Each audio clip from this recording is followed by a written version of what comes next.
అందరూ బాగున్నారా? మీ పక్కన వాళ్ళు, ముందున్న వాళ్ళు, వెనుకున్న వాళ్ళు అందరూ బాగున్నారా? బాగున్నాం కాబట్టి ఇక్కడికి వచ్చామయ్యా, బాగోపోతే ఇంట్లో ఉంటాం కదా అంటారా? ఎనీవే, దేవుడు మనకి ఆ ధన్యతని ఇచ్చాడు. ఆయన మనతో ఉన్నాడు కాబట్టి మనం ఎక్కడున్నా బాగుంటాం, ఎలాంటి స్థితిలో ఉన్నా బాగుంటాం, అనారోగ్యంలో ఉన్నా బాగుంటాం. శరీరం అనారోగ్యంతో ఉంటుంది కానీ మనస్సు ఉప్పొంగుతూ ఉంటుంది. ఆత్మ ఆయనతో అనుసంధానం చేయబడితే ఆయన సన్నిధిని అనుభవిస్తూ ఉంటుంది. శారీరకంగా బలహీనతలు రావచ్చు కానీ మనల్ని ఆత్మీయంగా బలహీనపరచకుండా చూసుకోవాలి. ప్రభువుతో మనం దగ్గరగా ఉండాలి. మన మీద ఆయన దృష్టి ఉండాలి. దేవుని దృష్టి మన మీద ఉంటే మనం ఎక్కడ ఉన్నా కూడా ఆయన మనల్ని కాపాడుతూనే ఉంటాడు. ఆయన దృష్టిని సంపాదించాలి. దేవుని కనుదృష్టి అంట ఈ భూలోకంలో ఉన్న మానవులందరి మీద సంచారం చేస్తూ ఉంటుందంట. ఆయన గమనిస్తూ ఉంటాడంట. మనకి ఆయన దృష్టి కావాలి అని ఆశ ఉండాలి. సాధారణంగా మన ఫ్యామిలీలో ధనవంతులు, భాగ్యవంతులు, లేకపోతే అధికారం కలిగిన వాళ్ళు ఎవరైనా ఉన్నారనుకోండి, మన ఫ్యామిలీ మెంబర్స్లో ఒక మంత్రి స్థాయికో ముఖ్యమంత్రి స్థాయికో ఎదిగిన వాడు మన రిలేటివ్ అనుకోండి, మనం ఎంతసేపు మన దృష్టి ఆయన దృష్టిని ఆకర్షించడానికి ప్రయత్నం చేస్తాం. ఆయన దృష్టి మన మీద ఉంటే చాలు, మనకు కావలసినవి అయిపోతాయి. ముఖ్యమంత్రి మా తాత, ముఖ్యమంత్రి మా పెదనాన్న, లేకపోతే పిఎం మోడీ గారే మా తాత, ఆయన దృష్టిని నేను ఆకర్షించాలి, ఆయన దృష్టి నా మీద ఉంటే చాలు అని మనుషులు ప్రయాసపడతా ఉంటారు. డబ్బున్నా అధికారం ఉన్నా వాళ్ళ దృష్టిలో పడాలి అని విధాల ప్రయత్నాలు చేస్తూ ఉంటారు మానవులు కదా. మనుషుల దృష్టి మీ మీద ఉన్నా లేకపోయినా వాళ్ళ దృష్టి మీ మీద పడటానికి ప్రయత్నాలు చేసే కంటే మీరేం చేయాలంటే దేవుని దృష్టి మీ మీదకి మరలేలాగా మీరు ప్రయత్నం చేయాలి. దేవుని దృష్టి మీ మీదకి ఎప్పుడు వస్తుంది? దేవుని దృష్టి మీ మీద ఎప్పుడు నిలుస్తుంది? చూడండి ఒక మాట. 33వ కీర్తనలో 19వ వచనాన్ని చదువుకుందాం. 33వ కీర్తన 19వ వచనం. యెహోవా దృష్టి ఆయన యందు భయభక్తులు గలవారి మీదను ఆయన కృప కొరకు కనిపెట్టు వారి మీదను నిలుచుచున్నది. హల్లెలూయా. యెహోవా దృష్టి ఎవరి మీద నిలుస్తుందంట? ఆయన యందు భయభక్తులు గలవారి మీద, ఆయన కృప కొరకు కనిపెట్టుకున్న వారి మీద. జాగ్రత్తగా గమనించాలి. మనము మొదటగా దేవుని యందు భయము భక్తి కలిగిన వారిగా ఉన్నట్లయితే దేవుని మీద ఆధారపడుతూ ఆయన యందు భయము, ఎవరంటే భయం ఉంటుందో వాళ్ళని మనం జాగ్రత్తగా పరిశీలన చేస్తూ ఉంటాం. ఆయన మీద మనకి భయం ఉంది, ఆయన అంటే మనకి భయం ఉందంటే ఆయనకు నచ్చిన పని ఏది కూడా చేయం. ఇప్పుడు తండ్రి అంటే పిల్లలకు భయం అనుకుంటే తండ్రికి నచ్చిన పని ఏది చేయడు. తండ్రికి నచ్చేలాగా ఉండడానికి ప్రయత్నం చేస్తూ ఉంటాడు. భయం ఎవరి మీద ఉంటుందో భక్తి కూడా అక్కడే ఉంటుంది. భక్తి భయము రెండు కలిసి విడదీయలేని బంధం లాంటివి అన్నమాట. భయం ఉండాలి, భక్తి ఉండాలి. దేవుని మీద భయభక్తి ఎవరైతే కలిగి ఉంటారో వారి మీద దేవుని దృష్టి ఉంటుంది. నెక్స్ట్ ఏం చెప్తున్నాడు? ఆయన కృప కొరకు కనిపెట్టుకుని వారి మీద ఆయన దృష్టి ఉంటుందంట. మనం ఎంతసేపు దేవుని కృప కోసం కనిపెట్టాం, దేవుని సహాయం కోసం కనిపెట్టాం. మనుషుల కృప కావాలి, మనుషుల సహాయం కావాలి, మనుషుల మీద ఆధారపడతాం. దేవుని కృప కోసం నువ్వు కనిపెడితే దేవుడు మనుషుల ద్వారానే నీకు సహాయం చేస్తాడు. హల్లెలూయా. నువ్వు మనుషుల మీద ఆధారపడి మనుషుల సహాయం కోసం మనుషుల దగ్గరికి వెంపర్లాడి పరుగులు తీస్తూ ఉంటే ఆ మనిషి నీకు సహాయం చేయొచ్చు, చేయకపోవచ్చు, చెప్పలేను. కానీ దేవుని కృప మీద నువ్వు ఆధారపడి ఆయన కృప నాకు కావాలయ్యా, నీ కృప నాకు తోడుగా ఉంటే నేను ఏదైనా సాధించగలను ప్రభా, నీ కృపే నాకు కావాలయ్యా. మీకు హడ్డల్స్ ఏమైనా ముందు వచ్చినాయి, మీరు దాటలేని ప్రమాదకరమైన పరిస్థితి మీ ముందు ఉంది, దాని నుంచి మీరు బయటపడాలంటే మీరు దేవుని కృప కోసం కనిపెట్టాలి, దేవుని సహాయం కోసం కనిపెట్టాలి. మీ దృష్టి ఆయన మీద ఉండాలి, ఆయన దృష్టి మీ మీద పడేలాగా మీరు జాగ్రత్త పడాలి. కాబట్టి ఎవరైతే ఆయన యందు భయభక్తులు కలిగి ఉంటారో, ఎవరైతే ఆయన కృప కొరకు ఆధారపడి కనిపెడుతూ ఉంటారో వాళ్ళ మీద దేవుని దృష్టి నిలిచి ఉంటుంది. హల్లెలూయా. దేవుని దృష్టి నిలిచి ఉంటే మనం పొందుకునే ప్రయోజనాలు. మొదట దేవుని దృష్టి మన మీద నిలపడానికి, ఆయన దృష్టిని ఆకర్షించడానికి మనం చేయవలసింది తెలుసుకున్నాం కదా. ఇప్పుడు దేవుని దృష్టిని మనం పొందుకుంటే మనకి ఏం సహాయం జరుగుతుంది, ఏం మేలు పొందుకుంటాం ఆయన దృష్టి మన మీద ఉంటే? ప్రపంచమంతా అంతమైపోయే పరిస్థితిలో ఉంది. ఒకనొక సందర్భంలో దేవునికి కోపం రగులుకుంది. మనుషుల ప్రవర్తనను బట్టి, మనుషులు చేస్తున్న చేష్టలను బట్టి, దేవునికి అసహ్యమైన క్రియలన్నీ చేస్తూ మనుషులు వావి వరసలు మర్చిపోయి మంచి చెడు లేకుండా ఇష్టానుసారంగా జీవిస్తూ ఉంటే, అసలు ఎందుకు ఈ సృష్టిని చేశానా అని దేవుడికి సంతాపం కలిగి సృష్టి అంతటిని కూడా నాశనం చేయాలని ఆలోచన చేశాడు. జల ప్రళయాన్ని రప్పించాలని ఆలోచన చేశాడు. ఆ సమయంలో దేవుని దృష్టి వెతుకులాడిందంట. ఈ భూమి మీద ఒక్క నరుడైనా నా దృష్టిలో అనుకూలంగా ఉన్న వ్యక్తి ఉన్నాడా? ఏ ఒక వ్యక్తి అయినా నీతిమంతుడిగా ఉన్నాడా? నేను చెప్పిన మాటను ఎవరైనా నెరవేర్చేవాడు ఉన్నాడా? నా నీతిని అనుసరించడానికి ప్రయాసపడేవాడు ఎవరైనా ఉన్నాడా? నా మీద ఆధారపడి నా యందు భయభక్తులు కలిగి నా కృప కోసం కనిపెట్టి జీవించే వ్యక్తి ఎవరైనా ఉన్నారా అని ఆయన దృష్టించినప్పుడంట ఒక వ్యక్తి నీతిమంతుడిగా కనపడ్డాడంట. ఎవరైనా? నోవాహు. చూడండి, ఆదికాండము 6వ అధ్యాయము 8వ వచనాన్ని ఒకసారి చూద్దామా? అయితే నోవాహు యెహోవా దృష్టి యందు కృప పొందినవాడాయెనో. హల్లెలూయా. దేవుని దృష్టిలో కృప పొందినవాడిగా నోవాహు ఉన్నాడు. నోవాహు కృపను పొందుకున్నాడు. ఎవరైతే దేవుని దృష్టిని ఆకర్షిస్తారో, ఎవరైతే దేవుని దృష్టికి అనుకూలంగా జీవిస్తూ ఉంటారో వారు దేవుని కృపను పొందుకుంటారు. చుట్టూ ప్రతికూల పరిస్థితులు ఉండొచ్చు, మరణం అక్కడ రాబోతూ ఉంది, సృష్టిలో ఉన్న జీవరాశి అంతటినీ కూడా మరణము కమ్మివేయబోతూ ఉంది, జలప్రళయం రాబోతూ ఉంది. ఆ సమయంలో కూడా దేవుని దృష్టికి అనుకూలంగా జీవిస్తున్న నోవాహు, దేవుని దృష్టిని ఆకర్షించిన నోవాహు దేవుని యొక్క కృపను పొందుకున్నాడంట. మనము కూడా దేవుని దృష్టికి అనుకూలంగా జీవిస్తూ ఉంటే, ఆయన యందు భయభక్తులు కలిగిన వారిగా మనం నడుస్తూ ఉన్నట్లయితే, ఆయన కృప కోసం కనిపెట్టుకుంటూ ఉంటే ఆయన కృప మన యందుకు వస్తుంది. హల్లెలూయా. చాలా మంది ఆయన కృప ఈజీగా వచ్చేస్తుంది. మనం ఎలా బ్రతికినా కూడా ఆయన కృప చూపించేస్తాడు. ఎలా పడితే అలా బ్రతకొచ్చు, ఇష్టం వచ్చినట్టు తినొచ్చు, తిరగొచ్చు, తిట్టొచ్చు, కొట్టొచ్చు, చంపొచ్చు, ఏదైనా చేయొచ్చు. ఆయన యొద్దకు వచ్చి అయ్యా నీ కృప చూపించంటే కృప చూపించేస్తాడు అనుకుంటున్నాడు.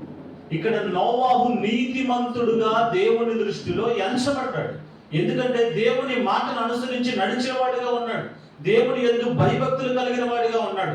ఏదైనా ఒక విషయం చెయ్యాలి అంటే, ఒక పని చెయ్యాలి అంటే, ఎక్కడికైనా వెళ్ళాలి అంటే భయం ఉంది లోపల. నా దేవునికి వ్యతిరేకమైన పని నేను ఒకవేళ చేస్తానేమో, ఇక్కడికి వెళ్ళడం నా దేవునికి అంగీకారం కాదేమో, ఈ స్థలంలో నేను ఉండటం నా దేవునికి అంగీకారం కాదేమో, ఈ మాట నేను మాట్లాడటం నా దేవునికి అంగీకారం కాదేమో అని ఎప్పుడు కూడా హృదయంలో భయము కలిగి, దేవుని యందు భక్తి కలిగి, భయముతో భక్తితో తప్పు చేయడానికి భయపడేవాడు నోవాహు. హల్లెలూయా. ఈ రోజున నీవు దేవుని దృష్టిని ఆకర్షించాలి అన్నా, దేవుని కృపను నువ్వు పొందుకోవాలి అన్నా, పాపానికి దూరంగా ఉండే వ్యక్తిగా నువ్వు ఉండాలి. దేవుని దృష్టి అప్పుడే నీ మీద నిలువురంగా నిలుస్తుంది. ఎవరు చూడట్లేదు, ఎవరు గమనించట్లేదు, నేనేం చేసినా పర్వాలేదు, నేను అందరికీ దూరంగా ఉన్నా, నేను ఒక్కడే ఒంటరిగా ఉంటున్నా, ఇక్కడ నా ఫ్యామిలీ లేదు, నా ఫ్రెండ్స్ లేరు, ఎవరు లేరు, నేను ఏం చేసినా ఎవరికి తెలియదు అని నువ్వు తప్పు మార్గంలోనికి అడుగు వేసావా, దేవుని కృపను నువ్వు కాలదనుకుంటున్నావు. జాగ్రత్త. దేవుని దృష్టి నీ మీద ఎప్పుడు ఉంది. నీ కుటుంబం నీ దగ్గర ఉన్నా లేకపోయినా, నీ ఫ్రెండ్స్ దగ్గర ఉన్నా లేకపోయినా, దేవుని దృష్టి మాత్రం ఎప్పుడు నీ మీద నిలిచే ఉంది. ఆయన దృష్టిలో నువ్వు ఆయన కృపను పొందుకోవాలి అంటే ఎప్పుడు కూడా నీతిమంతుడుగా నువ్వు ఉండటానికే ప్రయాసపడాలి. దేవుని నీతిని నువ్వు సంపాదించుకోవాలి. దేవుని దృష్టిలో నువ్వు నీతిమంతుడిగా కనిపిస్తే ప్రపంచమంతా పాడైపోతే నోవాహు ఒక్కడే దేవుని దృష్టిలో నీతిమంతుడిగా కనబడ్డాడు. ఎందుకు కనబడ్డాడంటే ఆయనకి దేవుని యందు భయం ఉంది, భక్తి ఉంది. కాబట్టి ఆయన కృప కోసం కనిపెట్టుకుంటూ దేవుని మీద ఆధారపడి దేవుని కోసం బ్రతుకుతూ ఉన్నాడు. దేవుడు చెప్పిన మాటలు అనుసరించి నడుస్తూ ఉన్నాడు. కాబట్టి నోవాహు నీతిమంతుడిగా ఎంచబడ్డాడు, దేవుని యొద్ద నుంచి కృపను పొందుకున్నాడు. హల్లెలూయా. దేవుని దృష్టి మన మీద ఉంటే మనం పొందుకునేది ఏంటంటే దేవుని యొక్క కృపను పొందుకుంటాం. తర్వాత దేవుని దృష్టి మన మీద ఉంటే ఏం జరుగుతుందంటే మన విన్నపములను దేవుడు ఆలకిస్తాడు. హల్లెలూయా.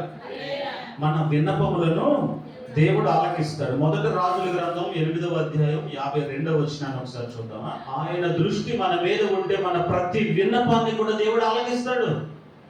నీ విన్నపం మీద దృష్టి ఉంచుతాడు. అయితే నువ్వు పెట్టిన విన్నపము సరి అయినదా కాదా చూసి ఆ విన్నపం వల్ల నీకు మేలు కలుగుతుందా కీడు కలుగుతుందా అని గమనించి అది నీకు మేలు కలిగేదైతే నీ విన్నపానికి ఆయన ప్రతిఫలాన్ని ఇస్తాడు. ఒకవేళ ఆ విన్నపము నీకు నష్టాన్ని కలిగించేదైతే దానిని నీ జీవితంలో ఆయన ఎన్నడూ నెరవేర్చడు. హల్లెలూయా.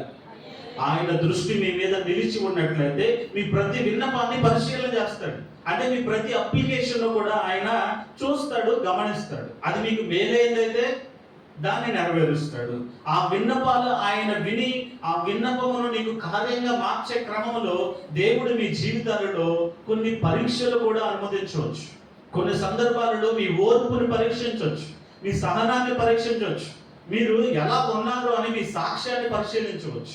మీ సాక్ష్యము ఆయనకు అనుకూలంగా ఉంటే, మీ ఓర్పు విషయంలో ఆసక్తితో ఆయన చెప్పింది మీరు చేస్తూ ఉంటే, మీ ప్రతి విన్నపాన్ని కూడా దేవుడు తప్పక కార్యంగా మారుస్తాడు. ఇక్కడ కండిషన్ ఏంటంటే ఆ విన్నపము నీకు మేలైందైతే, నువ్వు కోరుకున్నది నీ భవిష్యత్తుకు అనుకూలమైందైతే ఆయన తప్పక నీకు అనుగ్రహిస్తాడు. అలా కాక నేను అడిగింది దేవుడు నాకు ఇవ్వలేదు, నేను ఇది అడిగితే నాకు ఎందుకు ఇది ఇవ్వలేదు, నేను ఈ ఉద్యోగం అడిగితే నాకు ఈ ఉద్యోగం ఎందుకు ఇవ్వాలి, లేకపోతే నేను ఈ ఇల్లు కట్టుకోవాలనుకుంటే ఇది ఇవ్వాలా, ఈ కారు కొనుక్కుందామంటే ఇది ఇవ్వాలని అనుకోమాకండి. దేవుడికి తెలుసు నీకు ఏది ఇవ్వాలో. ఎందుకంటే మీ పేరెంట్స్కి తెలుసు మీకేమి ఇవ్వాలో. పిల్లలుగా ఉన్న వాళ్ళు మొండి పట్టి కింద పట్టి కొట్టుకుని ఏడ్చినా కానీ నాకు కత్తి కావాలి అంటే ఆ కత్తిని వాళ్ళు ఇస్తారా? దాన్ని ఎలా హ్యాండిల్ చేయాలో పిల్లడికి తెలియదు. కానీ అది ఆకర్షణీయంగా ఎర్రగా ఉండే అట్రాక్టివ్గా ఉంది, అది కావాలని ఏడుస్తున్నాడు. తల్లిదండ్రులు ఇచ్చేస్తారా? ఏడుస్తున్నాడు. మన తండ్రి కూడా అంతే. మీరు మొర పెడతా ఉంటారు యవ్వనస్తులు ముఖ్యంగా, నాకు ఆ అబ్బాయే కావాలి, నాకు ఆ అమ్మాయే కావాలి, నేను అమ్మాయినే చేసుకోవాలి, అబ్బాయినే చేసుకోవాలి, నాకు ఇస్తావా ఇవ్వవా అని ఉపవాసాలుండి తినకుండా నిద్ర లేకుండా కూర్చుని ఏడుస్తారు గుండెలు బారుతూ. దానివల్ల ప్రయోజనం లేదు. ఒకవేళ నువ్వు కోరుకుంటున్న వ్యక్తిని నీ జీవితంలోనికి దేవుడు అనుమతిస్తే నీ భవిష్యత్తు అంతా అంధకారమయం కాబోతుందేమో, నీకు తెలియదు. ఎందుకంటే ఆ వ్యక్తి నీకు చూపులకు అందంగా ఉన్నాడు, ఇప్పుడు కనిపిస్తున్నాడు, ప్రేమగా మాట్లాడుతున్నాడు, తాత్కాలికంగా నిన్ను ప్రేమిస్తున్నట్లుగా ఆకర్షణీయంగా కనిపిస్తున్నాడు. భవిష్యత్తులో ఆ వ్యక్తి ఎలా మారుతాడో నీకు తెలుసా? ఫ్యూచర్ ఏంటో నీకు తెలుసా? వాళ్ళ ఫ్యామిలీ బ్యాక్గ్రౌండ్ ఏంటో తెలుసా? తర్వాత ఏం జరగబోతుందో నీకు తెలుసా? తెలీదు. ఆ అట్రాక్షన్ లో అపవాది నిన్ను చిక్కబడించినప్పుడు నువ్వు చిక్కుకుని ఎంతసేపు పిచ్చి ప్రార్థన చేస్తా ఉంటావు.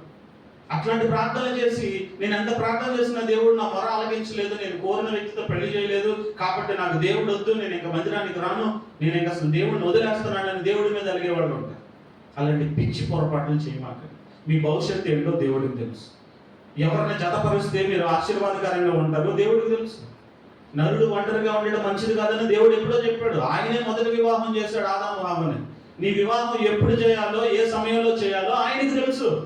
సకాలంలో సమయోచితమైన సహాయం చేయవాడు ఆయనే. అయితే నువ్వు ఆయన దృష్టికి అనుకూలంగా జీవించడం మాత్రం నేర్చుకో. ఆయన దృష్టిని ఆకర్షించడానికి ఆయన యందు భయభక్తులు కలిగి ఆయన కృప కొరకు కనిపెట్టుకుని ఉండు.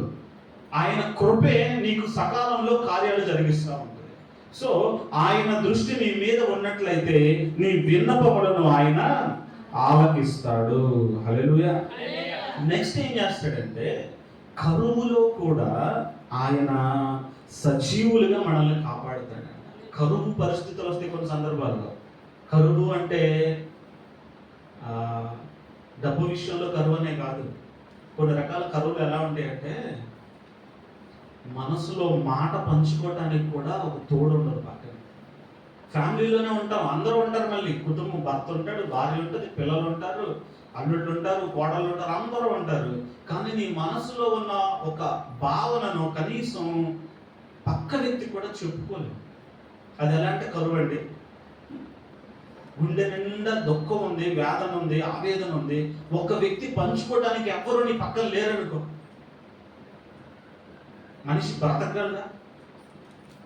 ఒంటరిగా ఉండటం మంచిది కాదని దేవుడు చెప్పాడు. నువ్వు అందరి మధ్యలో ఉండి కానీ ఒంటరిగానే జీవిస్తున్నావు.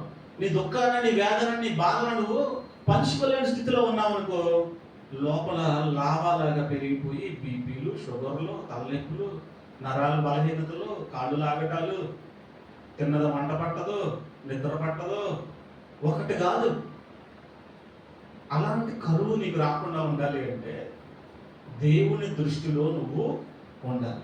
ఆయన యందు భయము భక్తి కలిగి జీవించాలి. చూడండి ఒక మాట చూద్దాం. 33వ కీర్తన 18వ వచనం 19వ వచనం. వారి ప్రాణములను మరణము నుండి తప్పించుటకును కరువులో వారిని సజీవులుగా కాపాడుటకును. మరణం నుంచి తప్పిస్తుందంట, కరువులో సజీవులుగా కాపాడతాడు. ఈ కరువు ఎలాంటిదంటే ఇందాక నేను చెప్పాను కదా, ఏ తోడు లేకుండా. కరువు అంటే తినడానికి తిండి లేని స్థితి, సాధారణంగా సర్వసాధారణ. అలాంటి కరువు నీ జీవితంలో వచ్చినా దాన్ని కూడా తప్పిస్తాడు. కొన్ని సందర్భాల్లో చేసే ఉద్యోగాలు పోతాయి, చేసే వ్యాపారాల్లో నష్టం వస్తుంది, ఒక్కసారిగా పరిస్థితులన్నీ గందరగోళంగా మారిపోతాయి. 2 years back 3 years back corona టైంలో ఏం జరిగింది? అప్పుడు దాకా బాగా వెల్ సెటిల్డ్గా ఉన్న వాళ్ళందరూ కూడా ఒక్కసారిగా కరువును అనుభవించారు. కనీసం ప్రయాణం చేయడానికి కూడా వాళ్ళకి మార్గం వెళ్ళడానికి కూడా వాహనాల్లో కూడా లేకుండా కాలినడకన వెళ్ళారు. మూటలన్నీ మోసుకుంటూ కాలినడకన వెళ్ళే పరిస్థితి ఎదురైంది. అలాంటి కరువు స్థితులు మీ జీవితంలో ఎదురైనా నీతో మాట్లాడకుండా, ఎవరు నీ బిడ్డలే నీ మీద తిరుగుబాటు చేసి నీతో మాట్లాడకుండా మౌనంగా ఉండి నీకు తిండి తిప్పులు పెట్టకుండా నిన్ను ఒక్కదాన్నే వదిలేసి ఒక్కడనే వదిలేసి వాళ్ళంతా ఒక గదిలోకి వెళ్ళిపోయి నిన్ను పట్టించుకోకుండా వదిలేస్తేనా నా దేవుడు నిన్ను వదలడు. హల్లెలూయా. ఆయన దృష్టి నీ మీద ఉంటే నీ కరువులో కూడా నిన్ను కాపాడతాడు ఆయన, నీ ప్రాణాన్ని కాపాడతాడు ఆయన. ఏం చేశాడు? కరువులో ఉన్నప్పుడు చుట్టూ అందరికి కరువు ఉంటే కాకులతో ఆహారం పెట్టాడు. ఎవరికి? ఏలియాకి కరువు వచ్చిన సందర్భంలో కాకోళ్ళముల చేత ఆహారాన్ని అందించాడు. కాకుల ఆహారాన్ని పెట్టడం ఏంటి విచిత్రంగా? లేకపోతే మన చేతిలో ఉన్న ఆహారాన్ని లాక్కుని వెళ్ళాల్సింది అవి మాంసము రొట్టెలు అంట తీసుకొచ్చి ఏలియాకి ఇస్తున్నాయంట. కరువులో ఉన్నప్పుడు అసలు ఎవరి దగ్గర మాంసం దొరికింది, ఎవరి దగ్గర రొట్టె దొరుకుతుంది చెప్పండి? అన్నీ ఉన్నప్పుడైతే వాళ్ళు తింటంటే వాళ్ళ దగ్గర లాక్కొచ్చింది అనుకోవచ్చు. అందరూ కరువులో ఉన్నారు, తినడానికి లేదు, ఉండటానికి లేదు, బ్రతుకు జీవుడా అనుకుంటూ బ్రతుకుతుంటే కాకంట మాంసాన్ని రొట్టెలను ఎగురుకుంటా తీసుకొచ్చి ఏలియాకి ఇస్తున్నారు. హల్లెలూయా. ఏలియా మీద దేవుని దృష్టి ఉంది కాబట్టి ప్రకృతిలో అసాధ్యమైన దాన్ని దేవుడు చేశాడు. ఆహారాన్ని లాక్కుని వెళ్ళే ఆహారం తెచ్చిపెడుతుంది. అంటే నీ మీద తిరుగుబాటు చేసే నీ శత్రువుగా ఉన్న వ్యక్తి నీకు మిత్రుడుగా మారి శత్రువు ద్వారానే నీకు సహాయం చేస్తాడు. హల్లెలూయా. ఆయనకు అసాధ్యమైనది ఏది లేదు, దేవునికి అసాధ్యమైనది ఏది లేదు, సమస్తము సాధ్యమే. నీవు ఆయన దృష్టిలో ఉండాలి, ఆయన దృష్టి నీ మీద పడాలంటే ఆయన దృష్టిని నువ్వు పొందుకోవాలి. నెహెమ్యా గ్రంథం 5వ అధ్యాయం 19వ వచనం. దేవుని దృష్టి మన మీద ఉంటే మనకి మేలు కలుగుతుంది, ఏ మేలు కొదువై ఉండదు. దేవుని యొక్క దృష్టిని మనం ఆకర్షిస్తే చాలు. మనం ప్రయాసపడాల్సింది దేనికోసం అంటే మనుషుల దృష్టిని ఆకర్షించడానికి కాదు. మీరు జాబ్ చేసే చోటైనా, ఉద్యోగం చేసే చోటైనా మీ మేనేజర్నో మీ సుపీరియర్నో ఆకర్షించడానికి ప్రయత్నాలు చేయమంటారు. కష్టపడండి, మీకు అప్పగించిన పని నమ్మకంగా చేయండి, కానీ మీరు దేవుని దృష్టిని ఆకర్షించడానికి ప్రయత్నం చేయండి. మనుషుల దృష్టిని ఆకర్షించడానికి ప్రయత్నం చేస్తే, మనిషి ద్వారా నీకు మేలు పొందాలని నువ్వు ఆశపడితే ఆ మనిషి నీ దగ్గర నుంచి ఒకటి ఆశించి ఇంకొకటి ఇస్తాడు. నీకు ఇది కావాలి కదా, నేను నీకు ఇది ఇవ్వాలంటే నువ్వు నాకు అది ఇవ్వాలి, నువ్వు అది ఇస్తేనే నేను నీకు ఇది ఇస్తా అంటాడు మనిషి. మనిషి ఎప్పుడు కూడా స్వార్థప్రియుడు, స్వలాభం కోసం ఏదైనా చేస్తాడు. నాకు ఏది రాలేదు అంటే అసలు నీ మొహం కూడా చూడదు. అదే నువ్వు దేవుని దృష్టిని ఆకర్షించావనుకో, దేవుడు ఎలాంటి వాడంటే నీ మీద వ్యతిరేకంగా ఉన్న వ్యక్తినే నీకు మిత్రుడుగా మార్చి, లేకపోతే బాధతో అయినా సరే అతను నీకు మేలు చేసేలా చేస్తాడు. హల్లెలూయా. రాజమండ్రి జాన్ వెస్లీ గారు ఉన్నారా, వాళ్ళ డాడీ ఆయన సేవకు రాకముందు ఉద్యోగంలో ఉన్నప్పుడు, బిలీవర్గా ఉన్నప్పుడు ఆయన సహోద్యోగి లేకపోతే ఆయన పై అధికారి ఆయన వేరే ప్రాంతానికి ట్రాన్స్ఫర్ చేసేస్తానన్నాడంట. అప్పట్లో ఇంత ట్రాన్స్పోర్టేషన్ లేదు, ఇంత డెవలప్మెంట్ కూడా లేదు కదా. ఏదో మారుమూల రిమోట్ విలేజ్కి, అరణ్యం దగ్గరలో ఉండే ప్రాంతానికి నేను ట్రాన్స్ఫర్ చేసేస్తాను, వెళ్ళిపోవాలని ఓకే అతన్ని ఇబ్బంది పెడుతూ వచ్చాడంట. క్రైస్తవుడు అని ఆదివారం రాడు, మందిరానికి వెళ్తాడు. అసలు క్రైస్తవులు అంటే పడని వాళ్ళు కొంతమంది ఉంటారు కదా, అలా ఆయన్ని వ్యతిరేకపరుస్తూ ఉంటే ఆయన ఏం చేశాడంటే కేవలం ఇంటి దగ్గరికి వెళ్ళి భార్య ఆయన కూర్చుని మోకరించి ప్రార్థన చేయడం ప్రారంభించి ఏదైతే ఏరియాకి ఆయన ట్రాన్స్ఫర్ చేస్తానన్నాడో ఆయనకి ఆ ఏరియాకి ట్రాన్స్ఫర్ లెటర్ వచ్చింది అక్కడికి. హల్లెలూయా. దేవునికి స్తోత్రం. ఆయన ఏమన్నా ఎవరికైనా అర్జీ పెట్టాడా, ఎవరికైనా ఫోన్లు చేసి మొరపెట్టాడా, అయ్యా నిన్ను ఇబ్బంది పెడుతున్నాడు, నేను ఇక్కడి నుంచి పంపించు, నేను ఇక్కడికి వెళ్ళకుండా చూడని ఏమన్నా అడిగాడా? లేదు. ప్రార్థన చేశాడు. దేవుని దృష్టి వాళ్ళ మీద ఉంది. దేవుని దృష్టి వాళ్ళ మీద ఉంటే ఆయన కృప వీళ్ళ మీదకి వచ్చింది. ఆ కృప ఏం చేసిందో చూసారా? ఎవరైతే ఇబ్బంది పెట్టేవాడిగా ఉన్నాడో, ఎవరైతే ఈయన్ని ఏ ప్రాంతానికి ట్రాన్స్ఫర్ చేస్తానన్నాడో ఆ ప్రాంతానికి ఆయనే ట్రాన్స్ఫర్ అయ్యి వెళ్ళిపోయేలాగా దేవుడు చేశాడు. హల్లెలూయా. ఈ మాటలు వింటున్న నీవు, నేను ఇబ్బంది పెట్టే వ్యక్తి ఎక్కడ ఉన్నా ఆ వ్యక్తి గురించి ప్రార్థన చేయొద్దు. ఆ వ్యక్తిని ఇది చేయి అది చేయి, దుంపనాశనం ఆ నాశనం అని ప్రార్థన చేయొద్దు. కొంతమంది కోపం వస్తే పిచ్చి ప్రార్థనలు చేస్తారు. ప్రభువా, నన్ను ఇంత మాట అంటాడా? నీ సేవకుడిని, లేకపోతే నీ విశ్వాసిగా నిన్ను నమ్మిన బట్టుగా ఉన్న నన్ను ఇలాంటి మాట అంటాడా? నువ్వు ఉన్నావా? అసలు ఎక్కడున్నావు? నువ్వు ఉంటే నేనే కనుక నీ భక్తుడినైతే, నేనే కనుక నిన్ను ఆరాధిస్తూ ఉన్నట్లయితే రేపు ఈ పాటికల్లా వాడు ఈ భూమి మీద ఉండకూడదని ప్రార్థన చేస్తున్నారా? ఎవరైనా మిమ్మల్ని బాధ పెడితే, ఇబ్బంది పెడుతుంటే వాళ్ళకి వ్యతిరేకంగా ప్రార్థన చేస్తున్నారా? చేయొద్దు. వాళ్ళకి మేలు జరగాలని ప్రార్థన చేయండి. నీకు కీడు కల్పించే వ్యక్తికి మేలు జరగాలని నువ్వు ప్రార్థన చేస్తే ఏమవుతుందో తెలుసా? నిప్పులు కుప్పం తీసుకొచ్చి వాడు ఎత్తి మీద పోసినట్టే. ఏమనొద్దు. వాళ్ళు నిన్ను తిడతన్నా, ఇబ్బంది పెడుతున్నా, బాధ పెడుతున్నా వాళ్ళ మేలు కోసం, క్షేమం కోసం ప్రార్థించారు. ఈ ప్రార్థనలో వాళ్ళు పట్టుకుంటారు. వాళ్ళ జీవితాలు కూడా బాగుపడతాయి.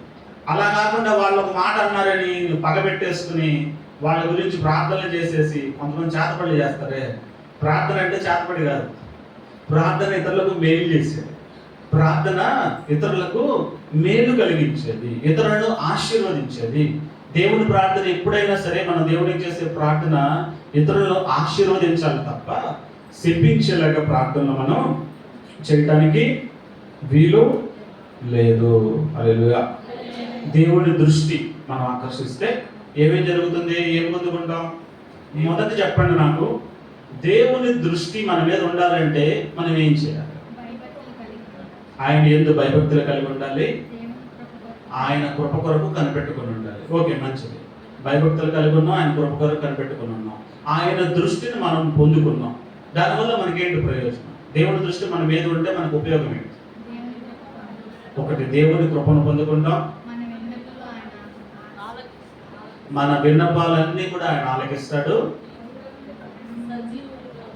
కరువులో నుంచి తప్పిస్తాడు, మనల్ని సజీవులుగా ఉంచుతాడు. నెక్స్ట్, మేలు కలిగినట్లుగా చేస్తాడు. ఏ మేలు కొదువై ఉండదు. ఆయన మేలు మనకి దొరుకుతుంది. ఆయన మేలును మనం పొందుకుంటాం.